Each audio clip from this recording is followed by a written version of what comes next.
Video शुरू होने से पहले बताना चाहूँगा, आप अपने ईयरफोन पे लिखे एल को अपने लेफ़्ट साइड में और आर को अपने राइट साइड में लगा लीजिए।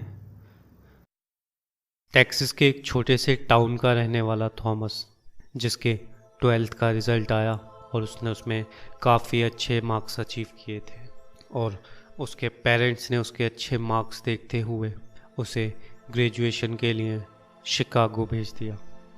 थॉमस का कॉलेज सुबह का था, तो दोपहर में स्टडीज़ के बाद भी थॉमस पे अच्छा खासा वक्त बच जाता था। तो थॉमस ने अपने पेरेंट्स की हेल्प करने की सोचते हुए एक पार्ट टाइम जॉब की और उसके हॉस्टल से थोड़ी ही दूरी पर एक कैफ़े में उसे इवनिंग शिफ्ट में जॉब भी मिल गई।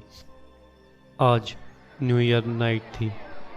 कैफ़े में काफ़ी क्राउड था आज की रात, तो थॉमस का ऑफ भी थोड़ा लेट ही हुआ। लगभग रात के 2:30 बज चुके थे थॉमस को और उसकी आखिरी बस भी छूट चुकी थी।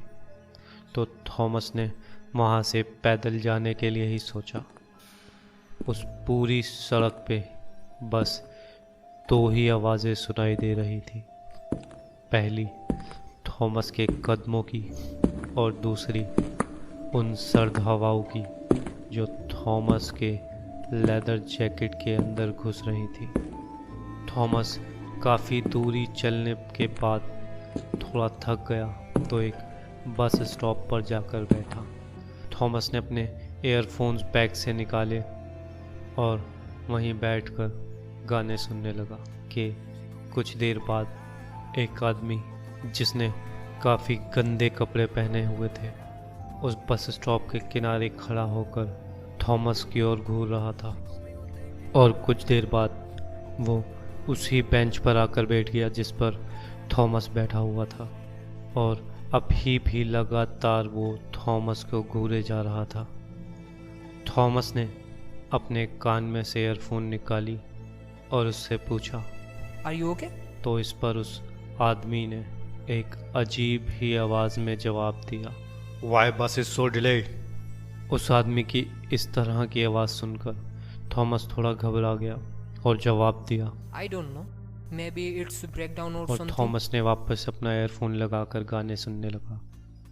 लगभग कुछ मिनट बाद ही जब थॉमस की नज़र उस आदमी पर दोबारा पड़ी, तो इस बार वो पहले से और नज़दीक था थॉमस के और धीरे धीरे वो थॉमस की ओर ही बढ़ रहा था। थॉमस ने अपनी दोनों ईयरफोन निकालते हुए उससे पूछा। Are you okay? थॉमस की बात पूरी होते ही उस आदमी ने थॉमस पे हमला किया। थॉमस ने अपना बैग वहाँ से उठाया और तेज़ी से बिना पलटे दौड़ता दौड़ता काफ़ी दूर निकल गया। तो उसने देखा कि दूर से दूर तक वो आदमी अब कहीं भी दिखाई नहीं दे रहा था। थॉमस के सामने एक और बस स्टॉप था। थॉमस वहाँ जाकर बैठा और एक गहरी सांस ली कि उस बस स्टॉप पर बने शेल्टर पर किसी के खटखटाने की आवाज़ सुनाई दी। थॉमस ने पीछे पलट कर देखा तो वही आदमी इस बार भी पीछे खड़ा था। थॉमस इस बार थोड़ा गुस्से में था और उस पर चीखते हुए पूछा, What do you want? Stay away from me. वो आदमी थॉमस की किसी भी बात का कोई भी जवाब नहीं दे रहा था और एक बार फिर से वो थॉमस पर हमला करते हुए तेज़ी से आगे बढ़ा और थॉमस उस जगह से तुरंत हट गया। उस आदमी का पैर फिसला, उसका सर फुटपाथ से जा टकराया और अगले ही पल उसके सर से ढेर सारा खून बहने लगा। थॉमस ने तुरंत पुलिस को कॉल की और सारी बात बताई और लगभग थोड़ी ही देर में पुलिस वहां आ पहुंची। फिर एक पुलिस ऑफिसर ने थॉमस को उस आदमी के परिवार का एक फ़ोटो दिखाया। उस आदमी के बेटे की शक्ल थॉमस से काफ़ी मिलती थी और उस पुलिस वाले ने उसे बताया कि वो आदमी एक ड्रग्स एडिक्ट था जिसने ड्रग्स की तलब के चलते आज से कुछ महीने पहले अपनी बीवी और अपने बेटे का खून कर दिया। अगर आपको ये कहानी पसंद आई हो तो इस वीडियो को लाइक कीजिए और ऐसी ही कहानियों के लिए जुड़े रहिए पुरानी किताब के